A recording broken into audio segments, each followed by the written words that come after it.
Good morning, or I should say good morning, good afternoon, good evening. So glad we're gathered together again. So let us ground while we're waiting for the other parts of our community to arrive. And I invite you to close your eyes and just notice what sits here right now. Are you tight or relaxed? Calm or agitated? Can you feel the place where your buttocks meets the chair? Such a powerfully healing thing to do. Be so fascinated that you begin to notice whether your right buttocks experience is different than your left.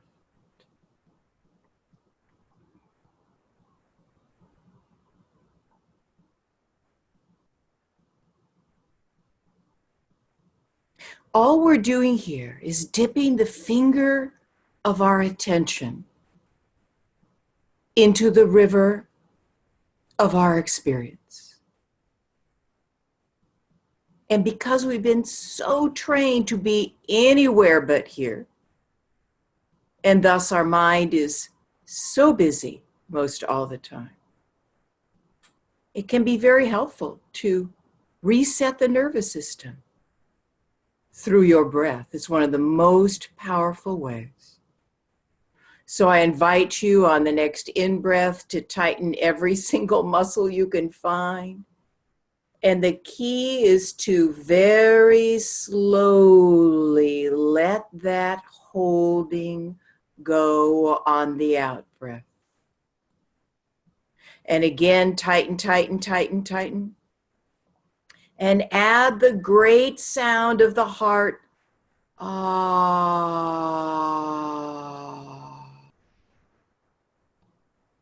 And one last time. Tighten, tighten, tighten. Ah.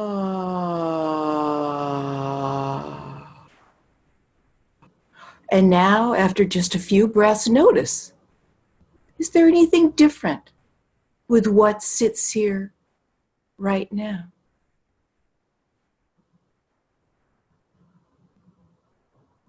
And if your mind didn't want to do this, just acknowledge that. For the healing that we are exploring together doesn't come from changing anything. It comes from discovering how to see and how to be with what is. And I want to say that again, because this is the core of what we're exploring. The healing we're ready for doesn't come from the old style of fixing and understanding and trying to get rid of and rising above. It comes from the ability to dip the finger of your attention into the river of your experience so that you can be in a very curious way with what is actually happening in any given moment of your life. And so when you're ready, open your eyes and we'll begin exploring. But no, you can come back to this this long, slow out breath that resets your nervous system out of busyness, out of fight, flight, freeze, and into calm, spacious connection. Namaste. So hello, one and all. My heart has been so full that we are exploring together this radical, revolutionary way to be with our compulsions. But remember, our core compulsion is to struggle. And if you doubt that, just look at the evening news or look at history. That for most of the time human beings have been around, we live in a mind that is always want to understand, control, manipulate, analyze, understand, dominate, argue, attack, defend. We can not only see it in history, but we can see it inside of us too. And so we are gathered together because there is a new way to use the human mind. And to me, that is what is arising, that evolution is always a process of the old phase letting go and the new phase being born. And it was Jonas Salk that said evolution is now happening in the human mind. And in my world, I try very hard not to talk politics, but I will just say this. I think Donald Trump is a perfect, absolutely brought from central casting representative of the old kind of mind. You and I are this place where a new kind of mind is rising, and we're using our compulsions.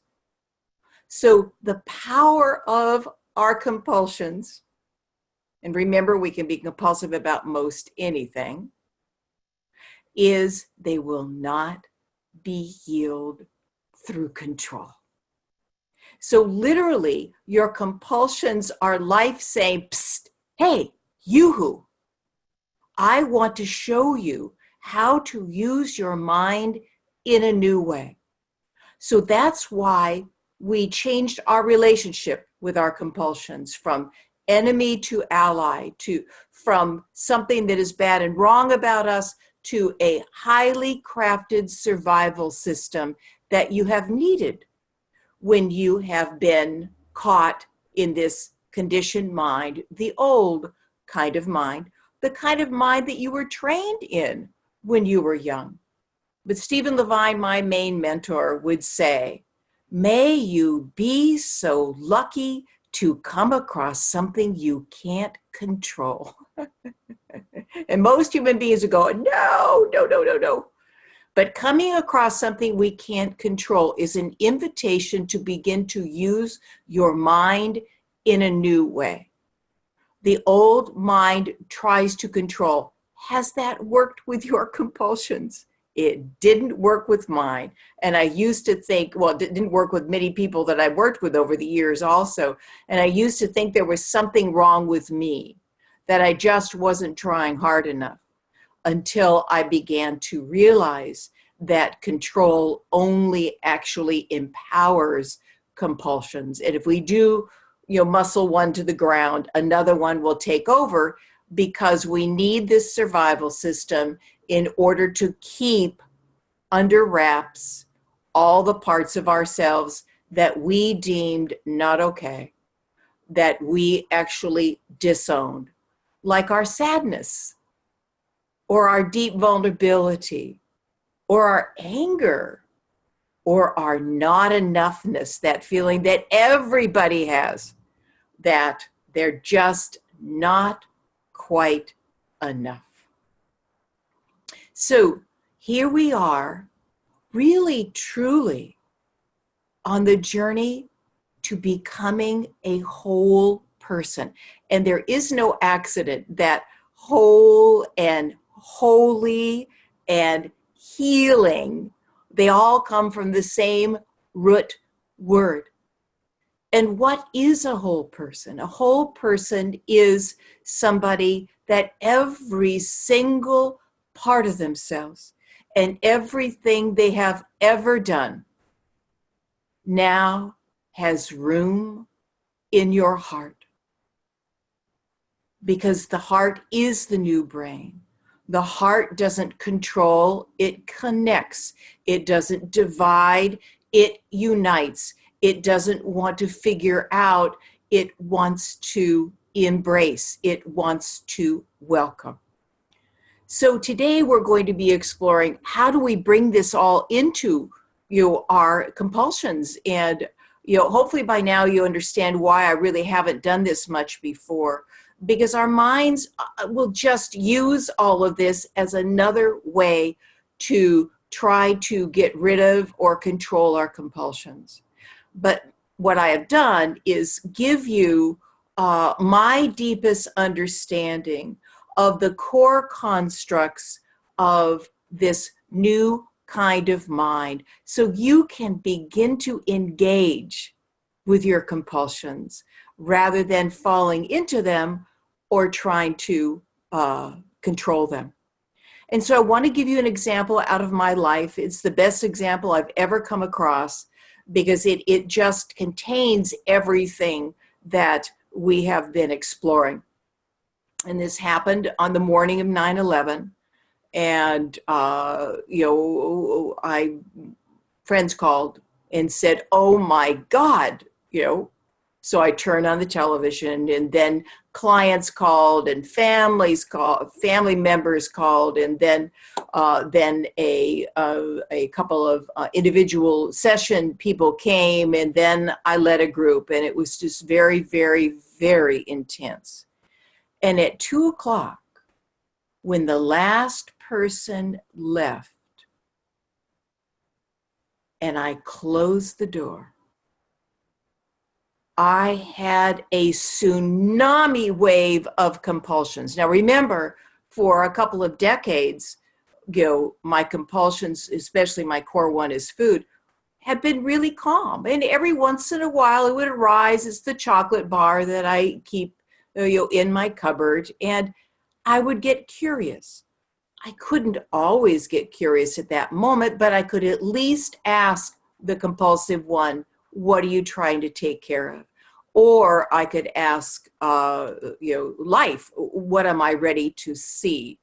Just that moment, we're going to be talking about that in a minute, but just the moment of asking a question without looking for an answer is phenomenally powerful. So this tsunami wave, this urge to get to the grocery store and inhale it in all one thing, just like a big vacuum, it was that strong. It was so strong and so unexpected that I made it all the way into my bedroom where my purse was, and I made it all the way out to the door where I go out to my car. And that's when I got curious. Oh, wait, what's going on here? And immediately, the one that wanted to go and eat everything in the grocery store said, don't give me any of that awakening crap. That's exactly what it said. It said, we're going to the store. And so what I said, and this had worked for years, okay, I want you to remember that we really don't feel very well when we take care of ourselves in that way. Didn't even make a dent. The compulsive one said, I have to go to the store. But because I've created a relationship with this part of me, it's not the enemy, it's not something bad or wrong. Actually, it's a very young part of all of us that had gotten on automatic pilot. I must get away from what I am experiencing. But because I had created a healthy relationship with it, actually befriended it, I said, tell you what, let's go sit on the porch for 5 minutes and let me explore what's going on. And if you still want to go to the store after that, we will go to the store. It said yes. Why did it say yes? Because I had created a healthy relationship with it. That it knew that if it still wanted to go to the store in 5 minutes after exploring, we would have gone to the store. I would have gone to the store consciously. I would have kept on acknowledging, I see you. I see that you are scared. But what happened was that I went and sat on my porch, and it was a beautiful September day. And I look out on this magical garden, and I began to breathe. Breathing is so essential here that when you notice that when you are interested in going into your compulsions, there is a long time before that you really started to hold your breath. We hold our breath most all the time because we don't know how to really relax into life. But when we get to the place that somebody says something to us and it wakes up a rage inside of us that we're terrified of, or somebody puts us down and we start buying into that, and we get lost in that voice that says, yes, I am bad, I am wrong, maybe, something happened in a court case that you were involved with, and maybe somebody that had abused you in the past, and you put a restraining order on them, and then the restraining order was lifted, and there comes that fear. My job is to begin to engage you in curiosity about your breath, because the breath, the tightness that happens when we're trying to move away from what we are experiencing because it is uncomfortable, is your wake-up call. So what I did was I did some breathing, just like we did at the beginning of every time that we have been together. It is just so powerful because breath is one of the most powerful ways you can turn on the calming aspect of your nervous system. And believe you me, the fight, flight, or freeze aspect of our nervous system is very, very powerful. And it really, truly does fuel our compulsions. We just have to get away. We feel like we're trapped, and we get away by moving towards our compulsions. And this is why I gained 97 pounds in a year, because at that point in my life, I felt trapped all the time. I lived in dread and what I call the no way out place. And so I just worked with my breath. And then when the mind calmed down enough, and this was just a few minutes, and I've been doing this for a while, then I brought my attention into my body. And what was there was like a fireball in my solar plexus and a little bit above, went into a little bit into my chest. And what I did was I brought my attention there. And that's what we talked about in the second week. The phenomenal power of curiosity, the phenomenal power to actually investigate what is fueling your compulsions. And at the beginning, because we're not used to doing this, we really, truly are used to falling into our compulsions or running away from them and getting lost in them. So that process of bringing your attention, even if you only can do it for a few seconds. Remember what I said, I think I said this in the second class, when Stephen Levine said to me, if you sit for an hour and bring your attention back to your focus one time in an hour, that's time well spent. It just blew open a huge field of conditioning for me, that I didn't have to do meditation perfectly, that even if I brought my attention back once, that moment counted. Bringing my attention back, and of course with Stephen, we always work with not mantras, not visualizations, but actually to be here in the living experience, whether it was listening, whether it was exploring the sensations in your body, or whether it was riding the rising and the falling of your breath. And so just a few minutes of exploring how big is this? I didn't really do this at that time because I'd done this long enough that my attention immediately went there. But as you're learning how to do this, it can be very skillful to just begin to describe to yourself, how big is this sensation? Does it move around or does it stay in the same place? Is it right on the surface or does it go in more deeply? Does it have definite boundaries or do they kind of come and go? Is it throbbing? Is it pulsing? Is it aching? Is it just a tight fist? And so as you learn how to do that, which is dipping the finger of your attention into the river of your experience, then, like what happened for me that day, I just brought my attention there. And I said, I see you.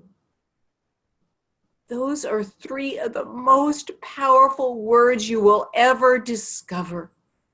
Whatever it is that is fueling your compulsions, when you say, I see you, it is like a foster child that has been abused and abused and abused and is now in a healthy family, and the child is acting out, and you are present for them, and you say something that points to, I see you.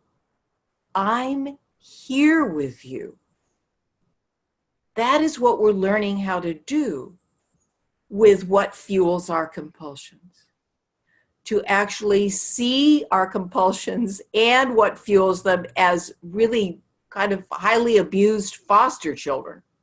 And we're learning how to actually give them the light of our own accepting attention. But because I've been doing this for a while, immediately what was there in this very uncomfortable feeling that the mind wanted to get away from, but I had lived that long enough to see that that doesn't go to any good place, that as I brought my attention there, just oceans of tears came. And I don't cry easily. Crying is not, one of my things, but, I do cry. And this, just as I was there with this deep grief, it just was like a fountain, just gushing. And I stayed with it. And there was the grief of all the children that just lost their parents. It was the grief of all the adults my God, some people had to jump out of the window from the 102nd story, the grief for humanity, but even the grief for the terrorists that lived the kind of life that action made sense. So as I had my attention and my immediate experience together with what the mind was trying to get away from by going to eat, this energy began to move. And that's what we talked about last week. Yes, when you're really caught, move, physically move. But what we want to do is learn ever more deeply how to invite. It's not that we move the energy that is bound up, that the compulsion tries to numb. It's that we give it the light of our attention enough that it begins to move. And I stayed on the porch for about 10 minutes. At the 5-minute mark, the compulsive one didn't say, you said we're going to go to the store in 5 minutes, because it could see that I was taking care of what it was trying to take care of by going to the store. And when I closed that door, probably 13, 14, 15 minutes after I had initially closed it, and this wave just took me over, there wasn't one scintilla of interesting to go to the store. Not one. Why? Because through the light of my compassionate attention, what got woken up inside of me was met with curiosity, with spaciousness, and with compassion. So that's an example of somebody that has been doing this for a number of years. So how do we bring it into our lives? And what we explored is, how to develop the muscle of our curiosity. You remember the finger? Oh my God, whatever the mind does, we just follow it everywhere. We're like a monkey on a chain. And so it is very, very, very, very helpful to have at least 5 minutes every morning where you choose some kind of focus in life, whether it's tasting your coffee or hearing the birds or noticing the sensations in your body, or you just the rising and falling of your breath. All of those are grounded in the living moment. And to give yourself 5 minutes a day, and no, it's okay if most of the time you're wandered off. You've only lived in thought and in trying to control your life for most of your life. But just a moment of returning. And you can even say story when you notice that you're gone again. As we all know, it can be very seductive. I mean, you're just sitting there and let's say you're following your breath and all of a sudden you become aware that the waistband of your clothes feels tighter than it used to be. And oh my God, you're off to the races. But we can learn to all of a sudden wake up and see, oh my God, I'm caught in my stories again. And bring your attention back to this moment, to your focus. When you begin to bring this into your compulsions, usually it only happens after a wave passes through. And this is just such a powerful time in your compulsiveness, because what usually happens is that you get even more deeply caught in your mind. You feel despair. Oh my God, I'll never get through this. You feel self-judgment. Oh my God, I am the worst person on the face of the planet. I promised my sponsor that I would call before, I got caught. There is really this sense of self-judgment, of helplessness, of hopelessness. To allow a breath at that time, to begin to just come back to your breath rather than following the stories. And of course, you'll come back to your breath and the stories will come, you'll come back to your breath. It is just so powerful.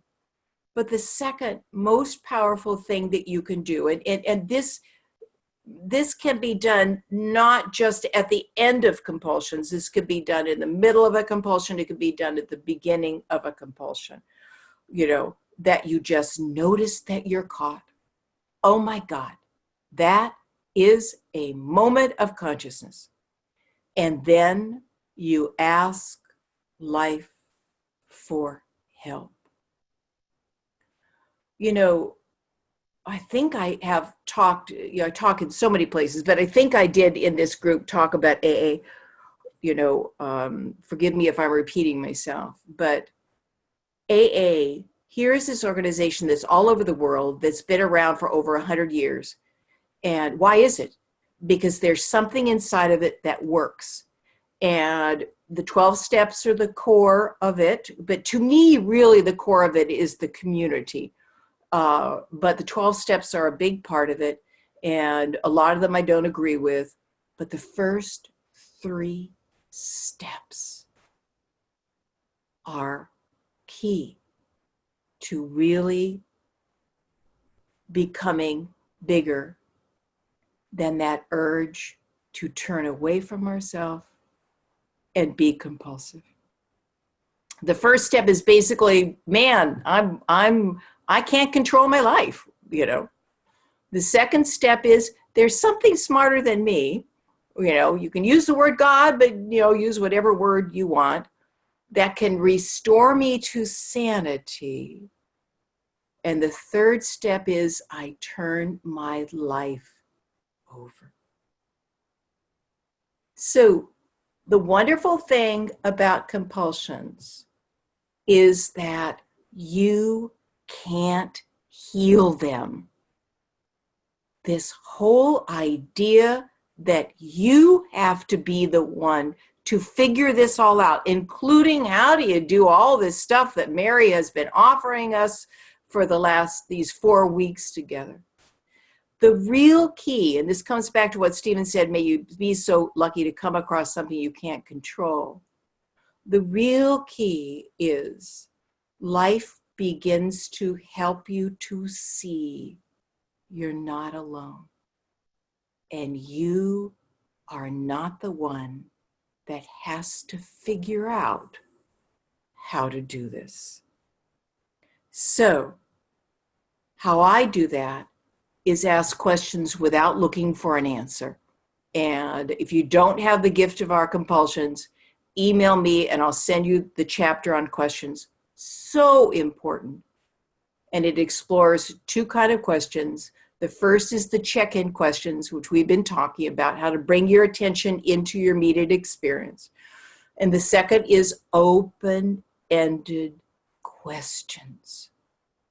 It was Gertrude Stein that said the power of questions is not in seeking the answer. It is in questions themselves. When you ask a question without looking for an answer, what is asking to be seen here? What are you taking care of, compulsive one? What am I ready to meet here?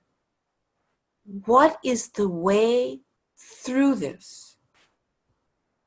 You literally create a vacuum in the universe. And it takes a while because the mind always wants to find answers to questions. And has that really ever healed you at the level you want to be healed? And if you were honest, you would say no. To ask a question and just send it out to whatever. I was talking to somebody yesterday that sends it out to fairies. You know, some people send it out to Jesus. I send it out to the intelligence at the heart of life. That you literally create a vacuum. And I wish I could remember how I wrote this in What's in the Way. I did a small section on living in questions. And I was reading a Macy Dobbs novel, and her teacher, who was a very, very, very wise man, said to her something along this line: when you ask a question without looking for an answer, truth will walk back to you on the pathway of your question. And so it's so powerful to begin to see how much your mind keeps on trying to figure this all out. But to discover that there is an intelligence with you. That's what I call it. You know, don't call it God. I like what Stephen Levine said. I can use the word God because I have absolutely no idea what it means, but there's nowhere that I see it not. There is this field of intelligence that, you know, just look around you. The walls, the furniture, the air you're breathing, your clothes, your body, all of these are made out of recycled stardust. What is that can take atoms that have come out of the supernova of a star and weave them into polar bears and orchids and tadpoles and baby spitter dolphins and you? What is it that can take a cell that's so tiny you can't even see it with the naked eye, that was the beginning of you? And that cell knew how to divide, and how to divide into all the different systems in your body, that then you became 70 trillion cells, and they all work together without hardly any input from you. When you really get this, I mean, do you beat your heart? No. Do you regulate your hormones? Well, maybe some of women may be, but basically, do you heal the cuts on your skin? There is a field of intelligence that has given you this challenge of your compulsions, not to punish you, not as some karmic retribution from some 14th past life, but so that you could begin to learn to use your mind in a new way that doesn't control. It gets curious. It doesn't judge. It includes and it welcomes. So just those two things at any time in a wave of compulsion are so powerful. Begin to open your breath. That is opening the contraction that is causing you to be compulsive, and to turn it over to life. So those are enough. Those are really enough. But the more you do this, the more you'll get curious. Rather than your attention being the struggling mind, you will come into your immediate experience. You will begin to explore it, whether it's afterwards and all of a sudden you realize, oh, what's talking in my head? Oh, I think it's despair. And rather than trying to figure that out, you bring your attention into your body and you begin to notice you have a huge lump in your throat, or maybe you have an elephant sitting on your chest, or maybe you have a crick in your neck, and you bring your attention in. And this frustrates the mind at the beginning. We're not trying to understand or fix anything. We're just bringing our attention into our immediate experience. And just a moment or two of that. And what started happening for me is I began to have these moments, I see you, and then I would just split off again. But I began to see that those moments really made a difference. Do I still get compulsive at times? Yeah, I do. But it's not 110% of me. And these little tiny itty bitty waves. It's not eating a whole quart of ice cream along with a whole bag of cookies. It's just wanting more than one piece of the chocolate bar. That is where your compulsions are your allies. That when you begin to be curious, you begin to see that when you want to turn away, that wakes up your compassionate curiosity. Is this the quick fix? No. But as far as I can see, and I worked with people for over 30 years, this is the way out. And I want you just to keep these 4 things in mind. Breathe.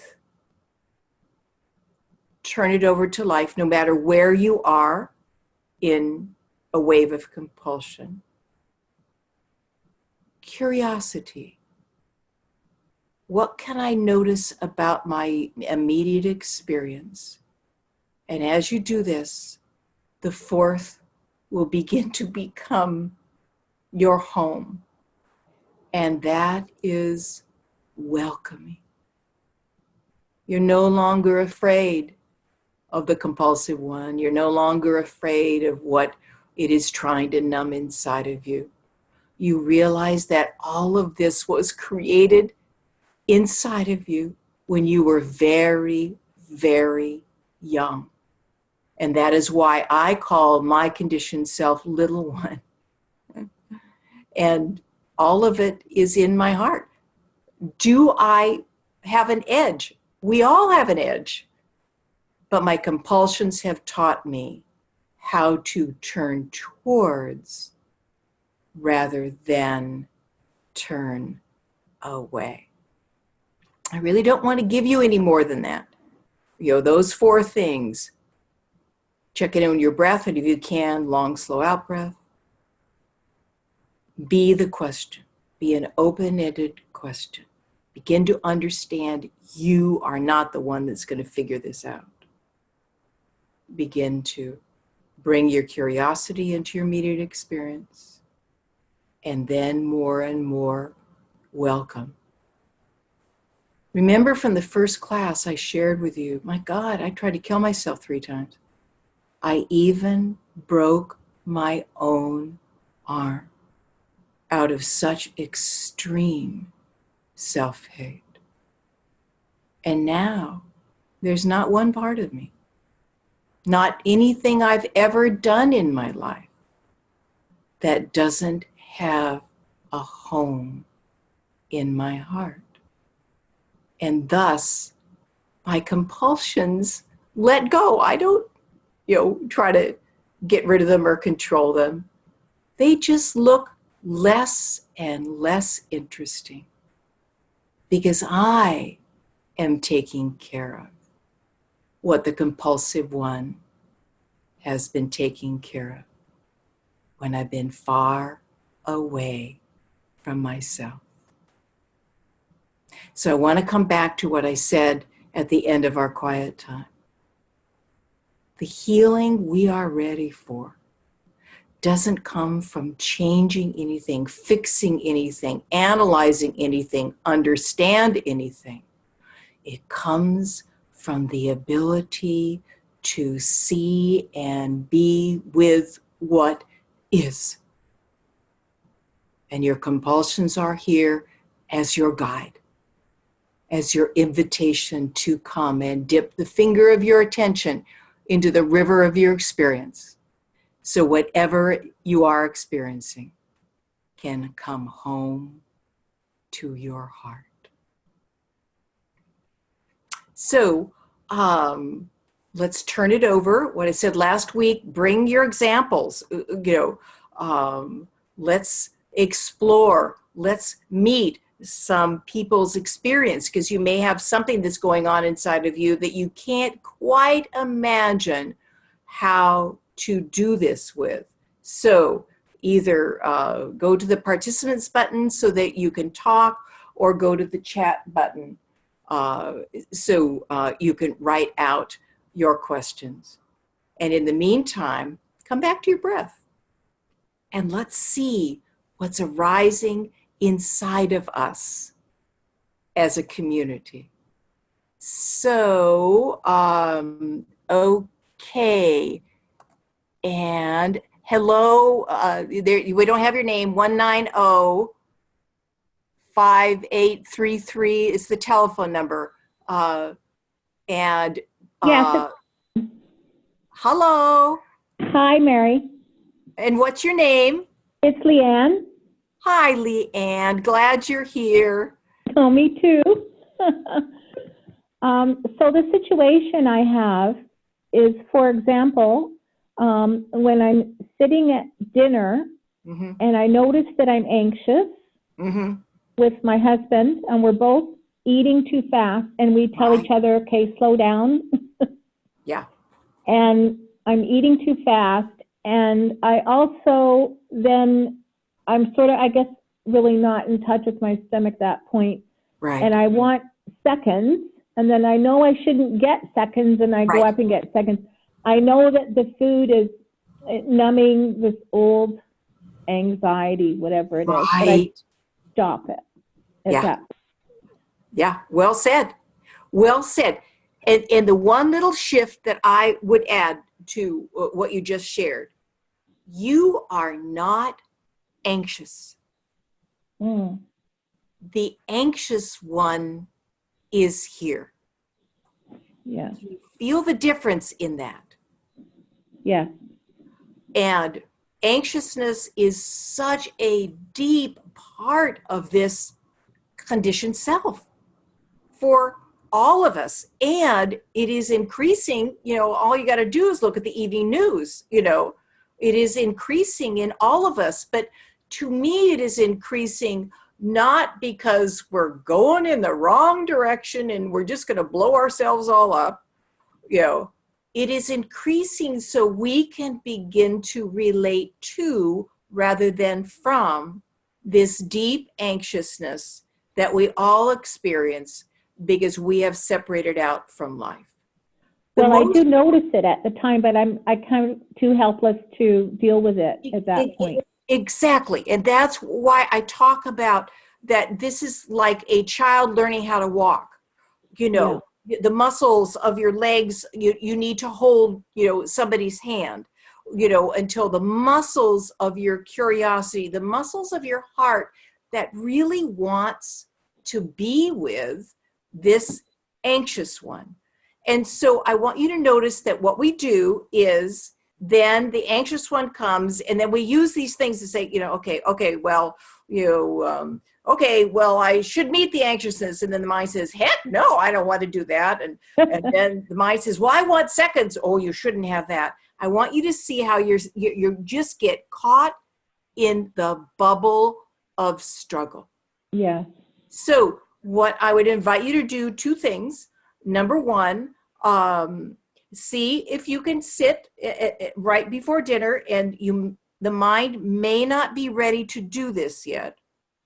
But if you're willing to just sit for a few minutes and just notice where the anxiousness lives in your body and just give it your attention. Your mind may not be ready to do it. It's just like a child learning how to walk. It takes a while to learn how to strengthen the muscle of our curiosity and open our hearts.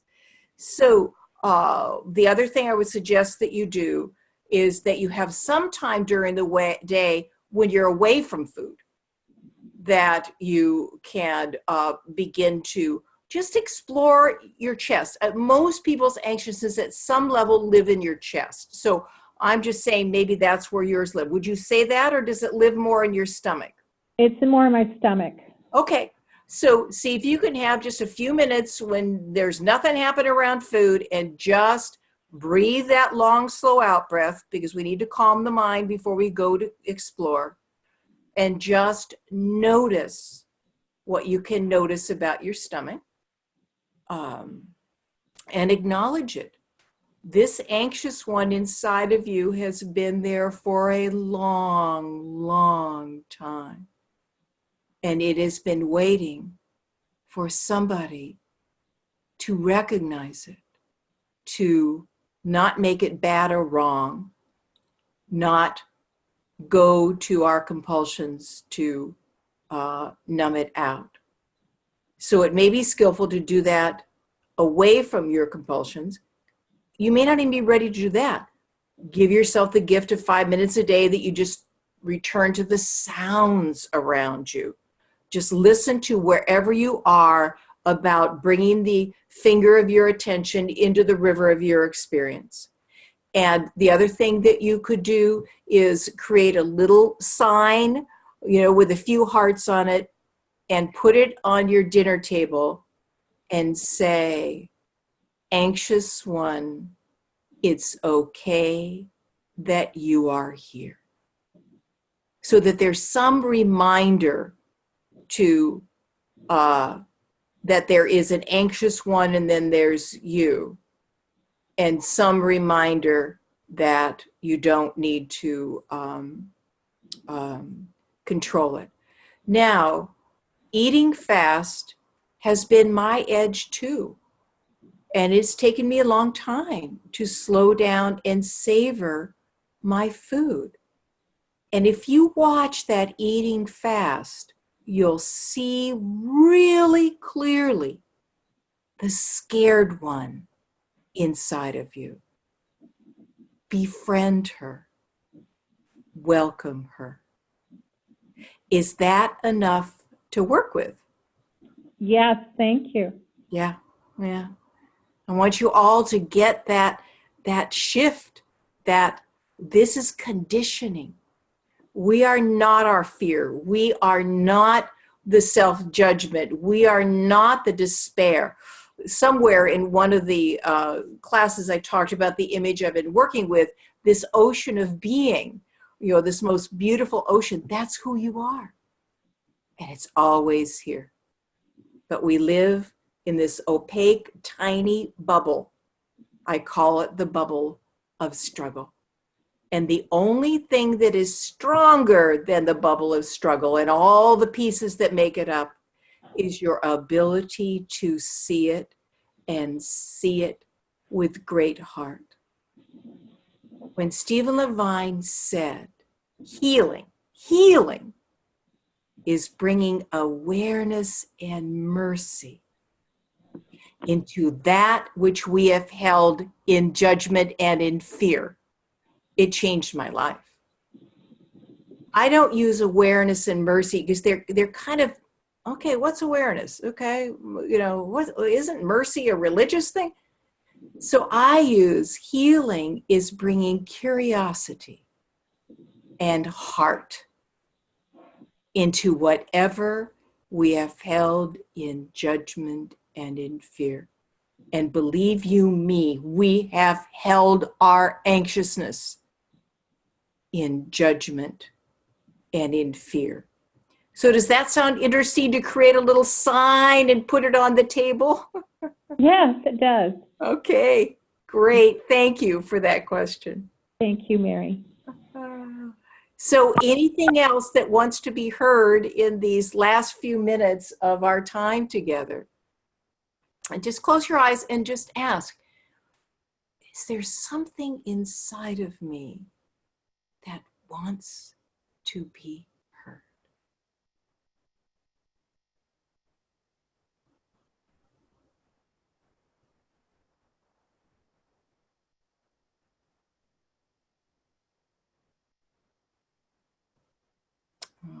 Okay.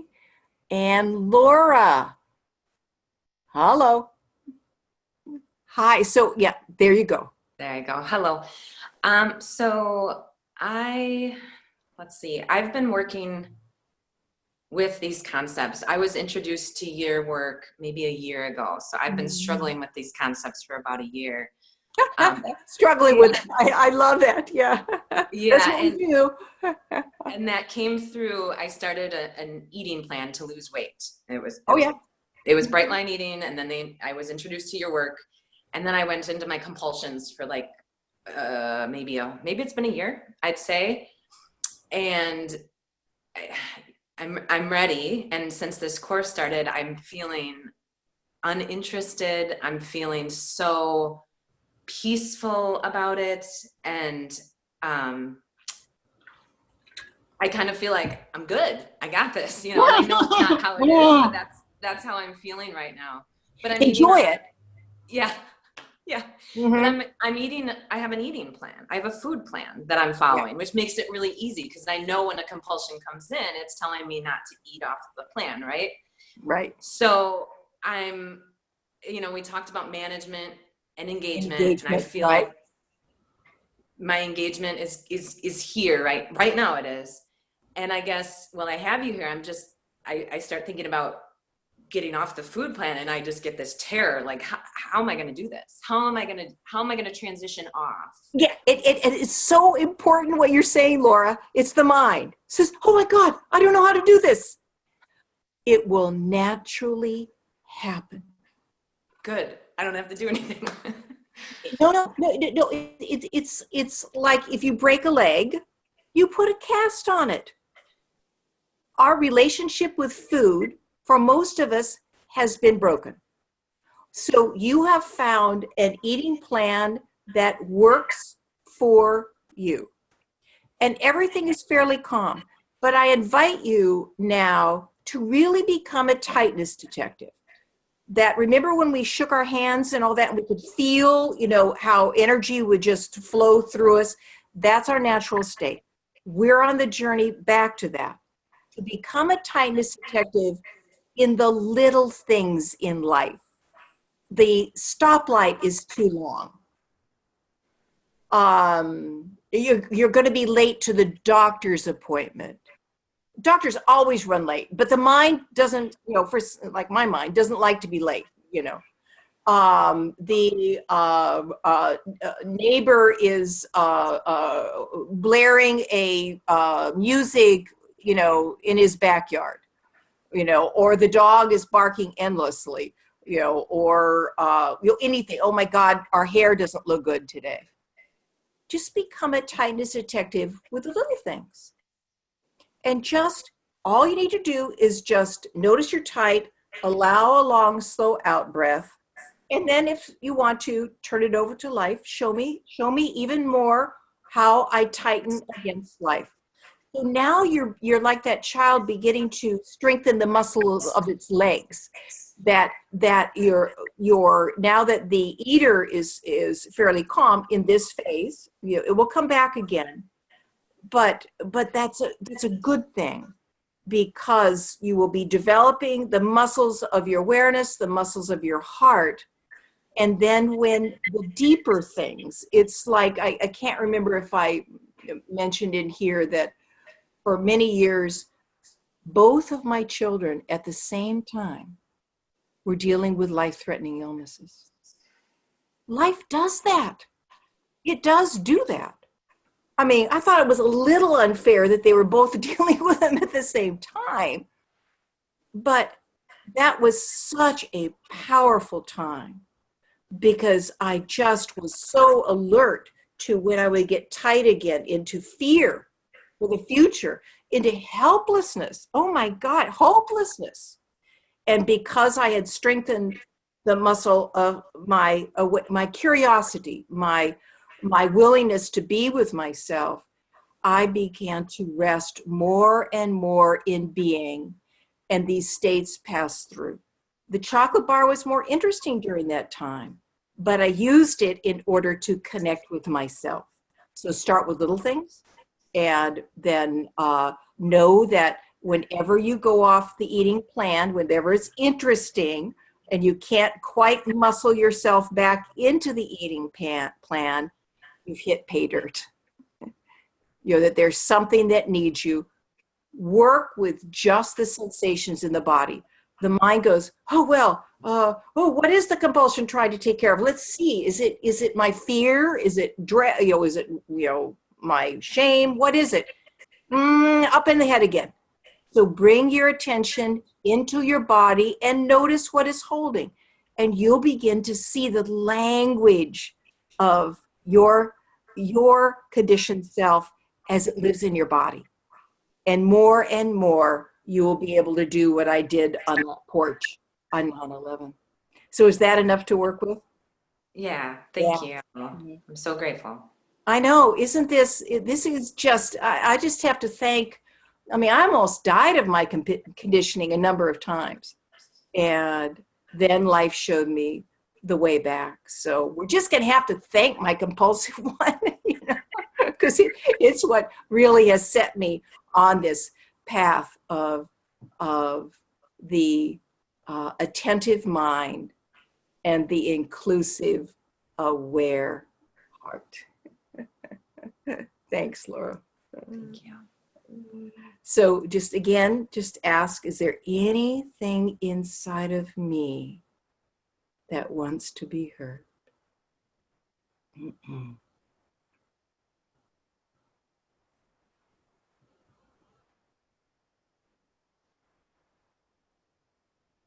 Okay, and is that, Laura, is that you again, or did I, no, not Laura, the person that talked before, 190, I can't remember your name.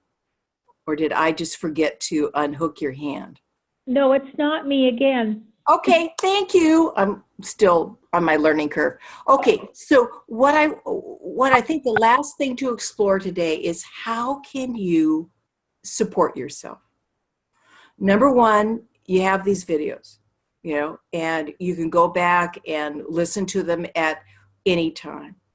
If you have the gift of our compulsions, I think it's so powerful to read it through at least once. Some people can't do that, but underline it. Then you have your book that is embedded within that book. And it is just so powerful to open that book up at least once a day and just read until something goes ding, and you remember the truth that is living beyond the bubbleless struggle. You know, I have a phone group. You know, I do individual sessions. Right now, I am working on, I'm working with a team of amazing women to put my online course online and automate it. So that should be up and running in about 3 or 4 months. And of course, there's many, many blogs, you know, on my blog, and you can find that on my website, maryo'malley.com. And also, I have a radio show, and you can find that on the website too. And you go to the link is there to go to the radio show's website. And if you scroll down, there's a little blue button, and there's previous shows, and for at least a couple of years.